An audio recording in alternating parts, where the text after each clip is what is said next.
আগষ্টৰ দিনা চতিয়া থানাত প্ৰথমবাৰৰ বাবে অসমৰ তিৰংগ পতাকা মুক্তিযুঁজাৰু আৰু স্বাধীনতা সেনানীসকলে উত্তোলন কৰি আহিছিল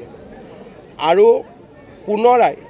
1942 20 ছেপ্টেম্বৰ দিনাও তেখেতসকলে চতিয়া থানাত তিৰংগ পতাকা উত্তোলন কৰিছিল 20 আগষ্ট আৰু 20 ছেপ্টেম্বৰ কিন্তু আমাৰ নতুন প্ৰজন্মই এই বিষয়ে যিমানখিনি তেওঁলোকৰ নলেজ এই ক্ষেত্ৰত থাকিব লাগিছিল কৰবাত আমি অকণমান কম বুলি অনুভৱ কৰিছিলোঁ তাৰ কাৰণে পদ্ম হাজৰিকা ডাঙৰীয়াৰ প্ৰচেষ্টাত চতিয়া দিৱস পালনৰ এটা মহান প্ৰচেষ্টা হাতত লোৱা হৈছিল ইয়াক এতিয়া চৰকাৰীভাৱে উদযাপন কৰা হয় এই প্ৰচেষ্টাৰ লগতে সংগতি ৰাখি আমি চতিয়াৰ গোটেই ঘটনাৰ ওপৰত এখন বোলছবি নিৰ্মাণ কৰাৰ বাবে প্ৰচেষ্টা ল'ম ৰাজ্য চৰকাৰে তাৰ বাবে প্ৰয়োজনীয় ধন আবণ্টন কৰিব বোলছবিখন সিনেমা হল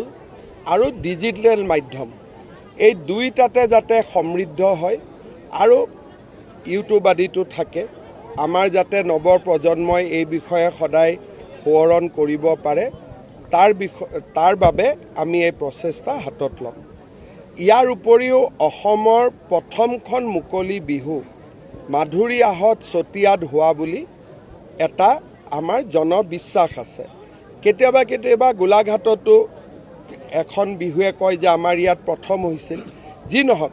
যিখনে প্ৰথম যিখনে দ্বিতীয় কিন্তু ই আমাৰ এটা প্ৰাচীন ঐতিহ্যক বহন কৰে সেইবাবে আমি অসমৰ প্ৰাচীনতম মুকলি বিহুৰ যি অনুষ্ঠান হয় মাধুৰী আহতৰ সেই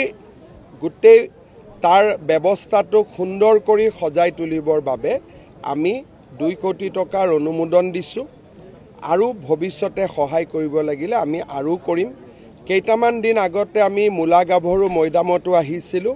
তাতো ৰাজ্য চৰকাৰে 40 লাখ টকাৰ বৰঙণি আগবঢ়াইছে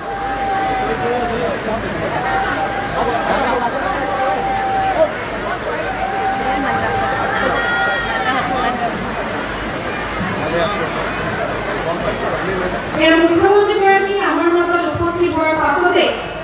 পেঞ্চনপ্ৰাপ্ত মুক্তিযোদ্ধাসকলৰ পৰিয়াল